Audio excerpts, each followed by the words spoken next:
Welcome back. Midterms now right around the corner. One of the most vulnerable blue seats in Congress could flip red in November. 32 days to go. Joining us now for more, New Hampshire congressional candidate running in the 1st District, former Assistant Press Secretary during the Trump administration, Karoline Leavitt, back with us on Wake Up America. So nice to see you. Good morning. Good morning. Thank you so much for having me. You know, I was thinking about your district this morning. You've got the coastline of New Hampshire. That's the 1st District, like Portsmouth, that area, and then up into the White Mountains. Your district could be one of the most beautiful congressional districts in the country right now with the foliage. Is it happening up there yet?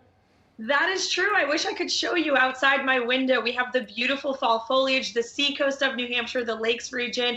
I love this district. I grew up here, and it's such an honor to be the Republican nominee. I've got family in Rye, so I know the district well. So we've talked about this. You're maybe the first Gen Z candidate that's got a real shot of getting elected here. 25 years old. If elected, you'd be the youngest woman ever elected to Congress, which is pretty unbelievable. Your speech on the night of the primary, you said that your age is actually your greatest asset. Why? Well, it absolutely is our greatest asset, and it's funny because my opponents try to use it as our greatest weakness. But voters in New Hampshire's 1st District want a fresh voice. They want youthful energy down in Washington, D.C. to shake up the system, frankly, on both sides of the aisle. You know, there's people down in D.C. in Congress that have been down there twice as long as I have been alive, clinging to power and ripping off hardworking families like my own.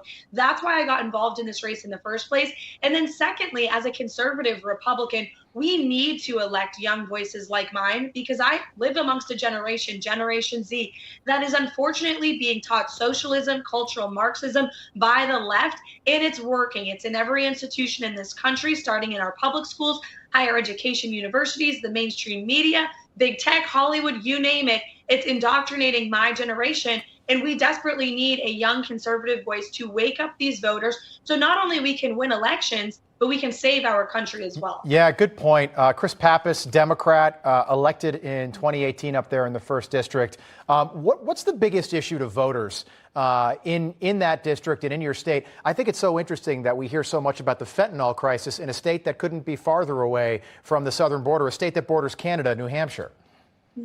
Well, the fentanyl crisis has hit us hard for nearly a decade now. I know that personally. I know way too many people, unfortunately, that have lost their lives to drug addiction. And we have a real problem, and it's only gotten worse because of the wide open border policies of this administration. I'm proud to be supported by the New Hampshire Police Association, several sheriffs within my district, because they know I will fight to shut down the border and stop this influx of drugs. But the number one issue I'm hearing right now is energy costs. We have some of the highest electricity rates of any state in the country, and we're a cold weather state. And in fact, this winter, we're facing a home heating oil shortage, which is a very dangerous and scary reality. I'm talking to mothers and fathers who are literally choosing between feeding their children, eating, and heating this winter. And it's a direct result of the policies of the Biden administration that my Democrat opponent, Chris Pappas, has supported 100% of the time. Voters have a very clear choice. If they want someone who's going to unleash our energy independence,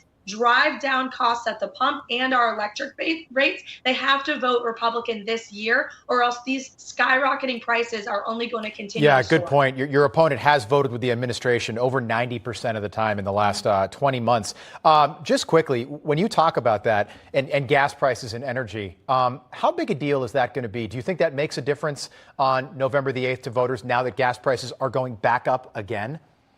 Oh, absolutely, because we're feeling it every single day at the pump. And then folks in New Hampshire are filling up their big oil tanks this year, and it's costing more than it ever has. It's completely unaffordable. And so people are really frustrated, as we all should be. And the way that we can take out that frustration is by voting for change. Chris Pappas votes with Nancy Pelosi and Joe Biden nearly 100% of the time. And now he wants to say, oh, I've pushed the administration into tapping into our oil emergency reserves. Well, guess what? We've nearly depleted those emergency reserves. Those are supposed to be used for wartime. There's one solution. Good point. That's tapping into our energy independence, and I will do that. Karoline, good luck to you. We got to leave it there. Appreciate you coming on with us this morning. Enjoy the next 32 days. It's going to be exciting and a beautiful time to campaign in New Hampshire. I'm telling you, gorgeous up there right now. Thank you, Karoline Leavitt. Thank you so much. Thank you.